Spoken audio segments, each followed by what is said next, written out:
Di balik Mas Rabia, part 3, Harta Karun, Kosta. Sesampainya di pondok, suasana terasa sepi dan mencekam tanpa penerangan. Kosta cemas, ia bergegas pergi ke dalam.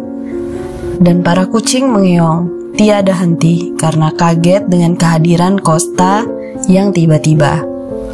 Ia lalu menyulut api dan dalam sekejap menyalakan obor yang menerangi seluruh ruangan. Rupanya Argus dan Adonis belum juga pulang. Kosta lega melihat Athena tertidur pulas di sebelah ibunya. Ia merasa kasihan, pasti gadis kecil itu tidak mengerti cara menyalakan obor tradisional ini dan merasa bersalah karena meninggalkannya hingga malam datang. Kosta kemudian sedikit mendekatkan obor pada wajah istrinya seperti biasa untuk mengagumi permata zamrudnya Nayiri.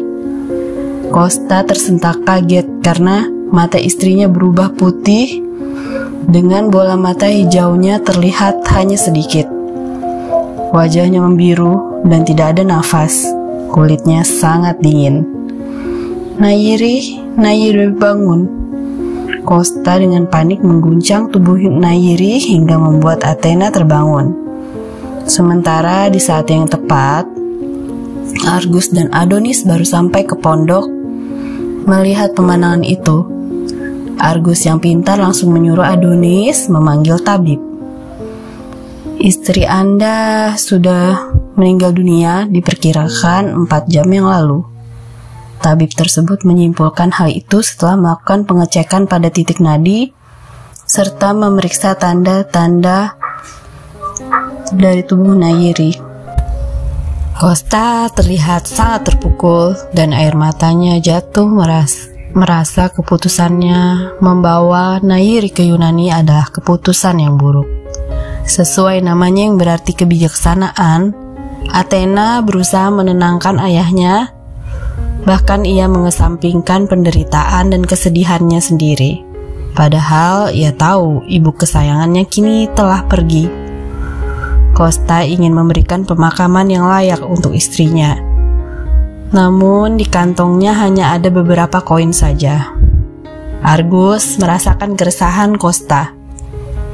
Apa sebaiknya dimakamkan di mausoleum keluarga saja, Tuan? Nona Sophia dan Nona Angelica tidak pernah datang ke sana. Seharusnya cukup aman. Argus memberikan ide cemerlang dengan suara pelannya. Tentu saja Angelica dan Sophia tidak pernah datang, karena hanya aku seorang yang tahu bagaimana cara membuka mausoleum itu. Kosta memilih baju yang paling disukai istrinya dari beberapa lembar yang ia bawa. Sementara Athena dengan tenang merangkai bunga-bunga kecil berwarna putih pada rambut ibunya. Kosta memandangi wajah cantik istrinya dan mengelus pipinya. Ia tidak tahu bagaimana hidup tanpanya. Kosta, Argus, dan Adonis menyusuri jalan sembari membopong tubuh Nayiri menuju mausoleum pemakaman keluarga Kosta. Mereka memilih berjalan di kelamnya malam agar tidak menarik perhatian. Penjaga makam keluarga yang sudah sepuh mengenali Kosta. Ia lalu membantu menyalakan obor dan menunjukkan lokasi makam. Ia awalnya mengira Kosta membawa patung batu untuk diletakkan di makam. Namun Argus kemudian membantu menjelaskan padanya dan ia tidak bisa melarang karena Kosta memiliki hak untuk mausoleum itu.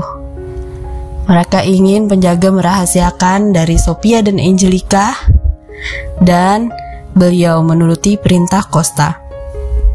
Kosta membuka mausoleum itu dan menyentuh salah satu batu dari ribuan batu. Mausoleum yang terbuka otomatis cukup membuat orang yang hadir takjub. Selain keindahan, juga terapan teknologi tradisional yang dipakai oleh dan dirancang oleh arsitek handal.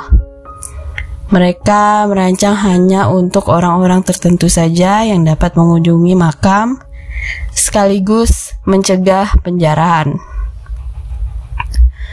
Ayah, ibu, aku datang, dan aku membawa menantumu dan cucumu.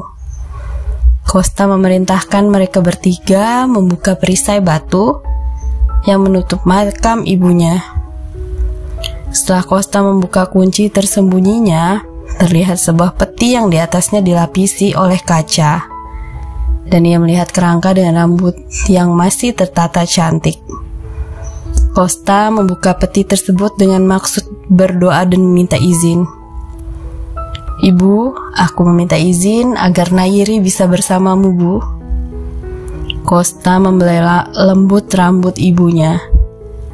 Ketika Costa berdiri, rangka tangan ibunya terkait di bajunya yang berbahan serat kasar, sehingga membuat koin emas terjatuh ke lantai. Costa menganggap hal ini adalah pertanda ibunya setuju. Salah satu yang membuat Costa menikahi Nayiri karena ia serupa dengan ibunya yang cantik dan karakter mereka serupa, yaitu lembut dan penyayang.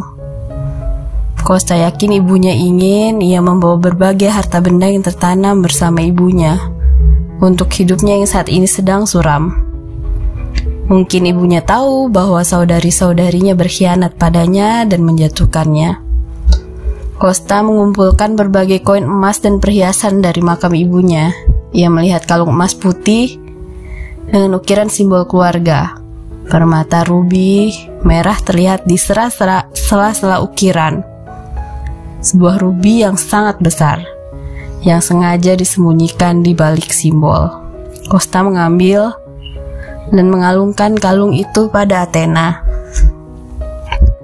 "Athena, apapun yang terjadi, kalung ini harus bersamamu. Jangan pernah dilepas atau dijual.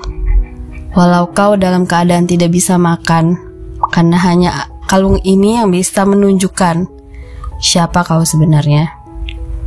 Costa bagaikan menginaugurasi putrinya bahwa ia adalah keturunan dari keluarga itu, yang berarti ia memiliki hak yang sama dengan para aristokrat lainnya.